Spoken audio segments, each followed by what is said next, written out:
Hi students, good morning to all of you. कैसे हैं आप? आशा करता आप अच्छे होंगे, आपका पढ़ाई अच्छा चल रहा होगा। तो आज हम लोग देखेंगे स्टैटिस्टिक्स चैप्टर 14। इसमें हम लोग ज़्यादा नहीं 3-4 क्वेश्चन ही देखेंगे, क्योंकि 3-4 क्वेश्चन ही इसका इंपॉर्टेंट होता है और जो मैक्सिमम टाइम है रिपीट होते रहता है। तो वही क्वेश्चन हम लोग देखेंगे 3-4 क्वेश्चन से में ज़्यादा आपको एक ज़रूरत भी नहीं है इस चैप्टर के लिए। तो अगर आप एग्जाम दे रहे हैं MCQ के लिए, तो ये 3-4 क्वेश्चन ही रिपीट होते रहता है मैक्सिमम टाइम। ठीक है, तो ये क्वेश्चन ही आप बना लीजिए, ये आपके लिए बेहतर रहेगा। जो मैं बोलता हूँ जो सबसे ज़्यादा इंपॉर्टेंट है उस पर ज़्यादा आप फोकस कीजिएगा। चलिए देखते हैं क्वेश्चन नंबर 1 आपको लग गया होगा। चलिए देख लेते हैं क्वेश्चन 1 क्या लगा हुआ। क्वेश्चन 1 लगा है आपका, the wicket taken by the bowler in 10 wickets match are the following. आप यहाँ से देखिए क्या क्या दिया हुआ, 2 दिया हुआ है, 6 दिया, 4 है, 5 है, 0 है, 3 है, 1 है, 3, 2 एंड 3। यहाँ से हमें क्या फाइंड आउट करना है, यहाँ से निकालना है हमें मोड। क्या निकालना है? मोड। मोड जो होता है ये क्या होता है आपका, एक तरह का फ्रीक्वेंसी है। ये क्या दिया हुआ है? ये आपका फ्रीक्वेंसी दिया, तो मोड हो जाता है मैक्सिमम। ये क्या दिया था? Maximum time repeated. ठीक है, मैक्सिमम टाइम रिपीटेड। तो जो मैक्सिमम टाइम रिपीट होता है वो मोड हो जाता है। तो देखिए मोड कितना, कौन सा ज़्यादा रिपीट हुआ, देखिए 2 जो है एक 1 टाइम और इधर 2 टाइम, तो 2 टाइम्स है, 3 1 टाइम, 2 टाइम, 3 टाइम, तो 3 टाइम्स है, 3 टाइम्स है, बाकी 2 टाइम्स। तो इसका मोड का जो आंसर हो जाएगा, मोड क्या हो जाएगा? वो 3 हो जाएगा। ठीक है, ऑप्शन सी। क्लियर है यहाँ तक?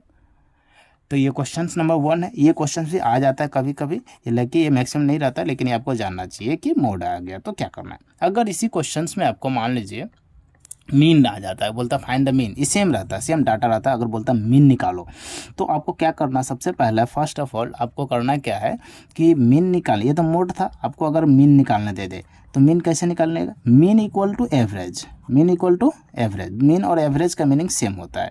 तो कुछ भी करना नहीं है, सारे को प्लस कर देना है, जितना भी नंबर है ये सारे को प्लस कर दीजिए। 6 + 2 4 + 5 प्लस जितने भी नंबर है प्लस कर दीजिए, और नंबर काउंट कर लेना है 1 2 3 4 5 6 7 8 9 10 11, सॉरी 10 डिवाइडेड बाई 10, और जो भी आएगा जो आपका आंसर वही मीन बन जाएगा। तो अगर मीन निकालने दे तो पर भी आपको निकाल देना है, अगर मोड निकालने दो तो पर भी आपको ये निकालना। अब एक आ जाता है मीडियन। मीडियन निकालने के लिए अगर आपसे पूछ दे कि हो सकता है कि आपको मीडियन निकालने दे दे, ठीक है, तो मीडियन कभी भी निकालने दे तो सबसे पहले आपको असेंडिंग ऑर्डर या फिर डिसेंडिंग ऑर्डर में इसको फॉलो चार्ट लगाना है। किसमें? असेंडिंग या फिर डिसेंडिंग ऑर्डर में आपको लगाकर, उसके बाद असेंडिंग या डिसेंडिंग लगाकर सबसे पहले क्या करना है कि पहला से, जैसे कि 1A है, B है, C है, D है और E है, तो पहला कर देना है, सेकंड करना है, जो बच जाएगा वही आपको मीडियन हो जाएगा। क्लियर है? और अगर मान लीजिए 2 नंबर बच जाता है, A और B बच गया, तो आपको जो भी नंबर दोनों का प्लस करके डिवाइडेड बाय 2 कर देना, तो यही बन जाएगा आपका मीडियन। अगर एक नंबर बच जाता है वही, अगर 2 नंबर बच गया, सपोज E नहीं F हो, तो ये 2 तो कट गया, C और D बच गया मान लेते हैं, तो C + D डिवाइडेड बाई 2, यही इसका आंसर हो जाएगा। जो आएगा यहाँ पर वो आंसर हो जाएगा। आई होप आपको समझ में आया। अगर मीन निकालना दे, मीडियन निकालना दे, मोड निकालना, फिर भी आप इसको फाइंड आउट निकाल सकते हैं। नेक्स्ट देखते हैं क्वेश्चन नंबर 2, जो वेरी वेरी इंपॉर्टेंट क्वेश्चन है। क्वेश्चन नंबर 2 क्या दिया हुआ है, चलिए देख लेते हैं। क्वेश्चन नंबर 2 में जो दिया है कि the median and mode of data are 33 and 45 respectively, then it's mean. देखिए तो यहाँ पर हम लोगों को क्या कर रहा है, मीडियन और मोड और मीडियन का वैल्यू यहाँ पर हमें दिया हुआ है ना। तो देखिए मोड कितना दिया हुआ है, मोड इक्वल टू दिया हुआ है यहाँ पर 45, मोड 45 है, एंड मीडियन जो है, मीडियन का वैल्यू कितना दिया हुआ? 33 दिया हुआ है। और ये वेरी वेरी इंपॉर्टेंट क्वेश्चन है, ये BVI है। ओके, अब यहाँ पर हम लोगों को क्या निकालना, फाइंड आउट क्या करना है, तो मीन निकालना है। तो इस बार जो देखिए, इस बार बहुत सारे ये आपको दिया हुआ है, तो इसमें 2 ही वैल्यू दिया हुआ है, मोड दे दिया, मीन दे दिया। अब हमसे मीन निकालने दे दिया। जब ऐसा प्रश्न आ जाए, ऐसा क्वेश्चन है, तो एक रिलेशन से होता है। रिलेशन क्या होता है आपका कि क्वेश्चन होता है आपको mode equal to 3 median -2 mean. ठीक है, ये आपका एक रिलेशनशिप है जब मोड मीडियन मोड का। ठीक है, तो आपसे ये डायरेक्ट भी क्वेश्चन पूछता है कि मोड मीडियन मीन का क्या रिलेशन होता है, तो ठीक है आपको ऐसा ही आपको निकालना है। ठीक है, मोड का वैल्यू कितना दिया हुआ है, तो ये 45 दिया हुआ है, तो यहाँ पर 45 दे दिया। क्लियर है। ये 45 और ये 3, मीडियन का वैल्यू कितना दिया 33 दे दिया, -2 मीन, समझे। तो यहाँ से हम लोगों को क्या हो गया 45, तो ये देखिए 45 3 ये यहाँ से देख लेते हैं, ये कितना हो जाएगा 99 -2 मीन। तो 99 को इस साइड लेकर आते हैं, तो 45 - 99 इक्वल टू -2 मीन, क्लियर है। तो ये कितना बन जाएगा 9 - 5, तो ये बन जाएगा आपको 4 और इधर में ये हो जाएगा 5, वो भी माइनस में, इक्वल टू दिख नहीं रहा आपको, ठीक है। तो यहाँ से हम लोगों को